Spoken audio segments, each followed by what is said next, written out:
อันมารอบนี้พี่น้องอีพอสิแล้วเบิ่งแน่เบิดเลยได้เพิ่นแล้วเบิดแล้วพี่น้องทางฝั่งนี้เนาะฝั่งใกล้น้องหน้าทางแล้วบ่แล้วหน้าให้ใหญ่หน้าให้น้อยเหลือหน้าให้ใหญ่ให้เดียวพี่น้องดิพรกำลังตัดอยู่เห็นบ่อีพอตัดกับพรทางนี้ก็แล้วเบิดแล้วนี่เนาะอันนี้เป็นดินบอยพี่น้องขึ้นไปเนี่ยตามให้หน้าขึ้นไปหั่นแหละฮอดลักเห็นบ่สุดนั่นเนาะแล้วก็ไปโง่พุ่นอีกขึ้นไปพุ่นอันนี้ลักแดนปันกันกับบ่อน้อยพี่น้องปันกันกับหน้าบ่าวแต่ใหญ่ก็เป็นดินนำกันเบิดนั่นแหละแต่ว่าปันหากับปันกันนะดินบอยมาฮอดพี่ไปแต่เครื่องพุ่นไปลักไปน่ะคือห้องหน้าบ่าว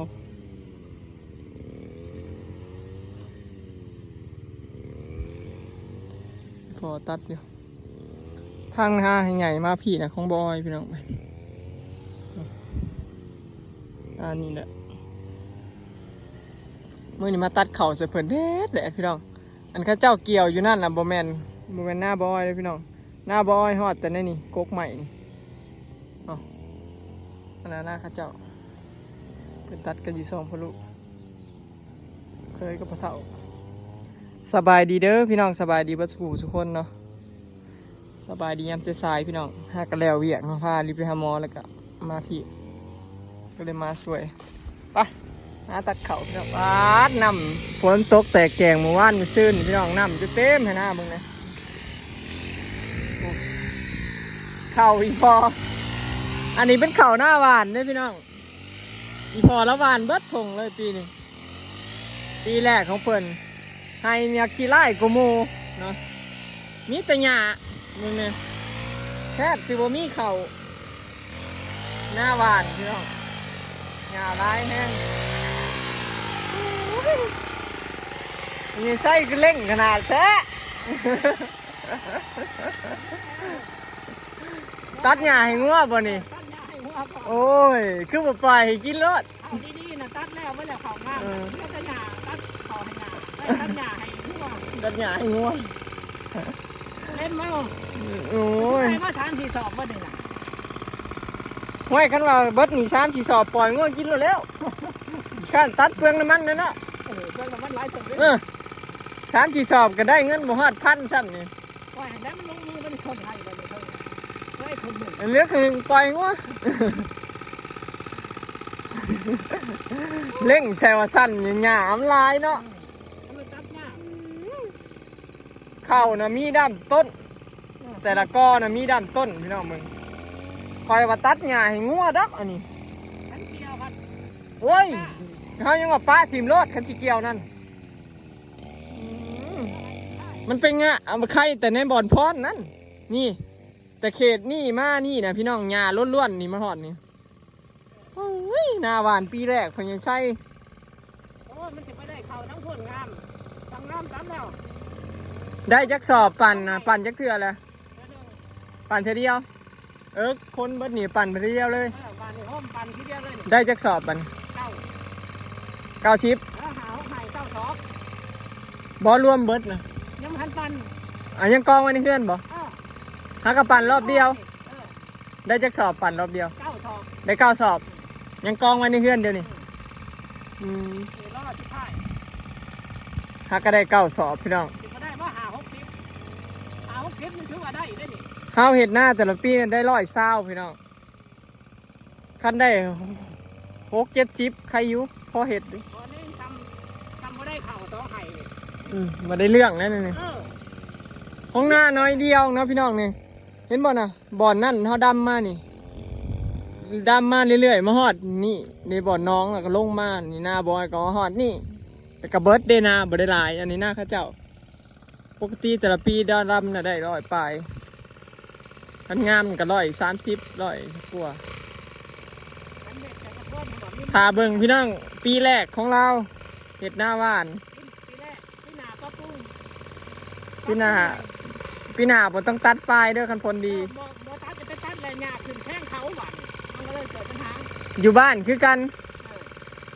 เขาหน้าหวานนะปีนี้นะไผบ่ได้ตัดปลายได้เขาเบิด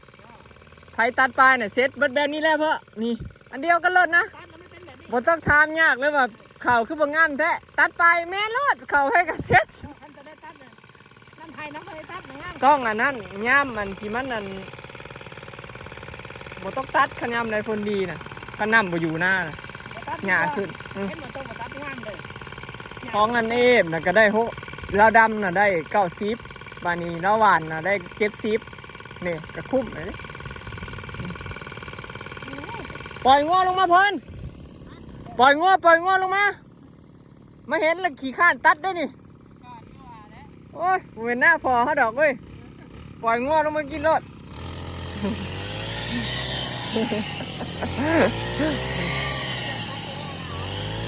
เออ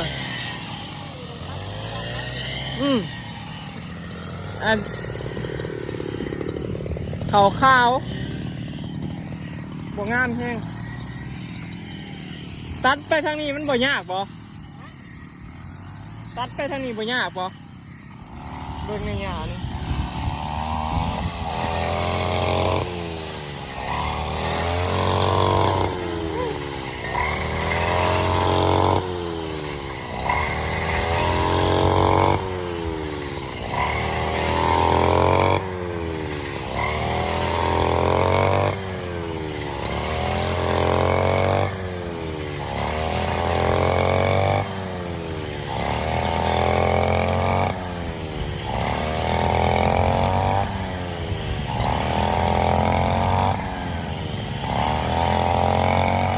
ตอนใกล้ดอกมืออาชีพตัดเข่า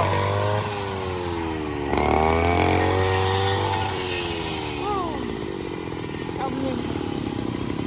นี่อยู่เราทับต้นนี่2-3 ต้น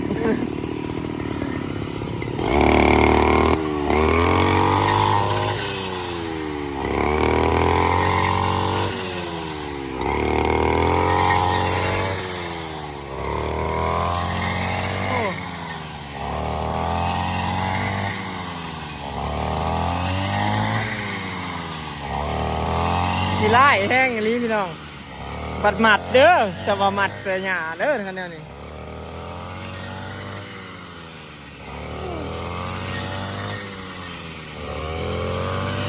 บัดย่ำหมัดย่ำคนนั่นนี่หญ้าพี่น้องน้ำเต็มไห่เต็มคันผัดว่าเข่าผัดบ่คอยมีแต่หญ้าครับ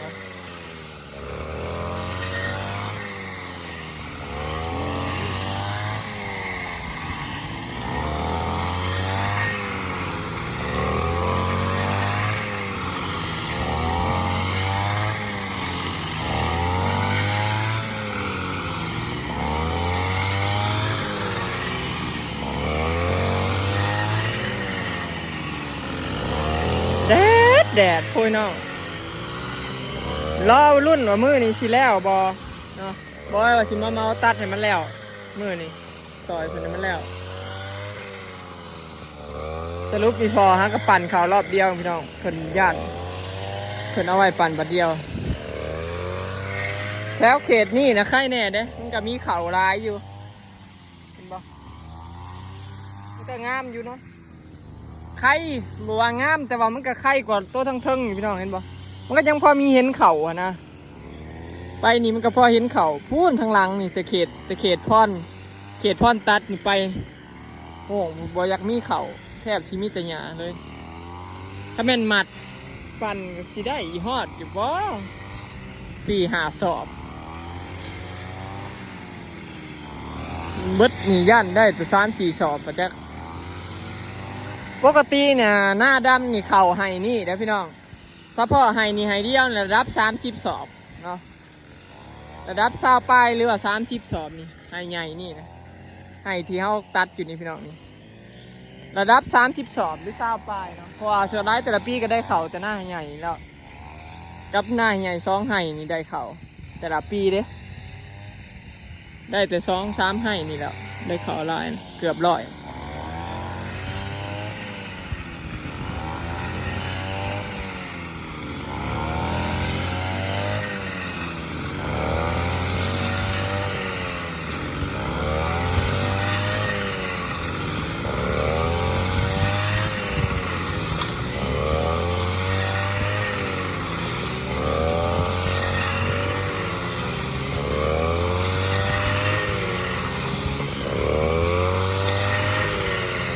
เร่งใส่มาสั้นตัดหญ้าล้วน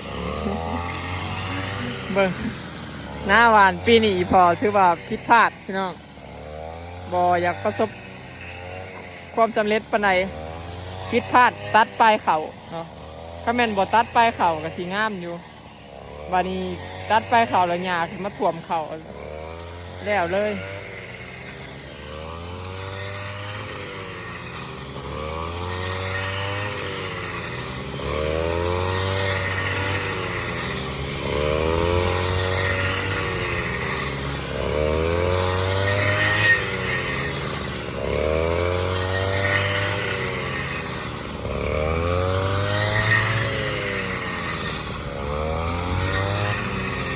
มันตัดยากพี่น้องมันมีแต่หญ้าแหละมันตัดบ่อยากเข่าเนาะตัดยากเมื่อยแล้วแบบนี้สไลด์ดิ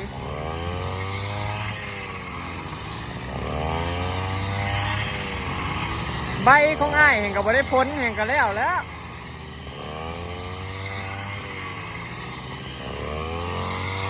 ใบตัดของบอยมันเป็นใดใบมนตัดเข่าดำเลยมาตัดเข่าหวานเนี่ยพี่น้องไม่อยากเข่า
เน็ตเป็นยังไงตัดหญ้า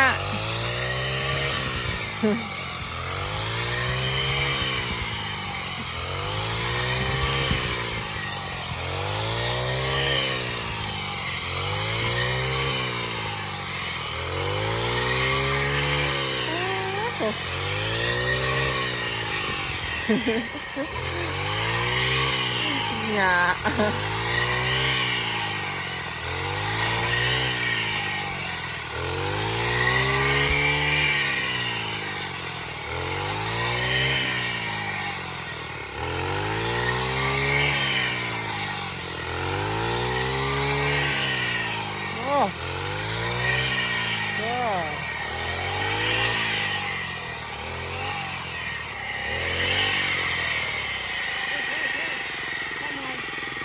ฝีมือใช้ได้อยู่เนาะ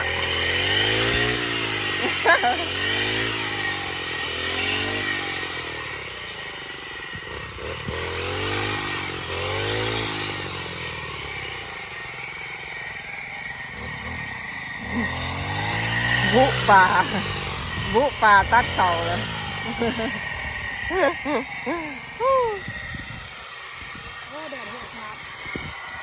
แต่ผู้ยืนถ่ายคลิปนี่คือขี้ใต้ละฮ้อนแดด โอ้ได้เครื่องแล้วต้องไม้มือเห็นแล้ว คือมาใส่ลักปูนเติมไปเลยมาบอกมาใส่ลักปูนเติมไปเลย เต้ผลแหละเต้ปันกัน เขตพระเขตมันเป็น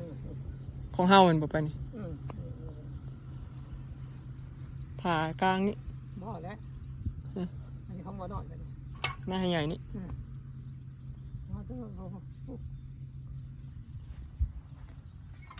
อันนี้อันนั้นของอันนั้นเลยเนาะให้เขาแล้วตายเขา บอกไม่ได้หมายถึงลักปูนตัวนั้น ก็ ตัวกลางละปูนนะ ตัวต้องขายสักคู่เลย บ่ตัวกลางนั่นปลาตอง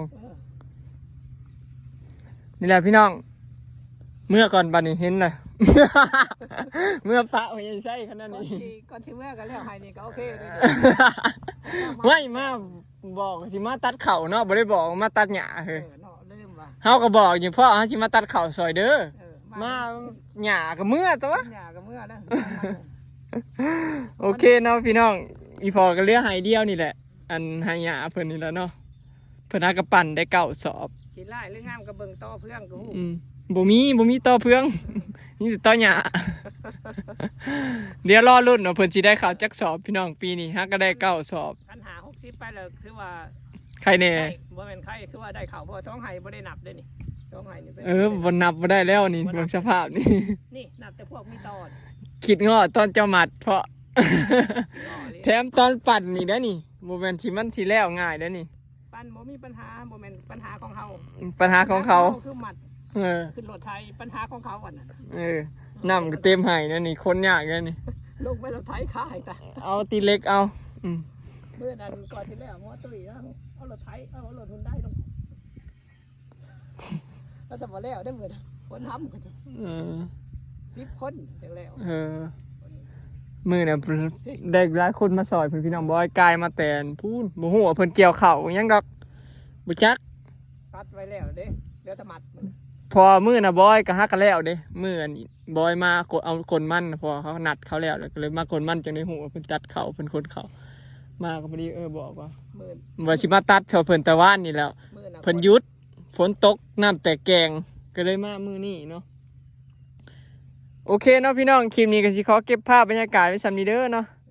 เดี๋ยวสิพาเมาให้มันแล้วมื้อนี้พี่น้องเนาะพามันแล้วเดี๋ยวฝนมาตื่มอีก เบิดแล้วคน บ่เบิดง่ายดอกเดี๋ยวมันก็แจ๊กๆมาพอเขาเปียกนั่นแล้วไปแล้วพี่น้องสบายดี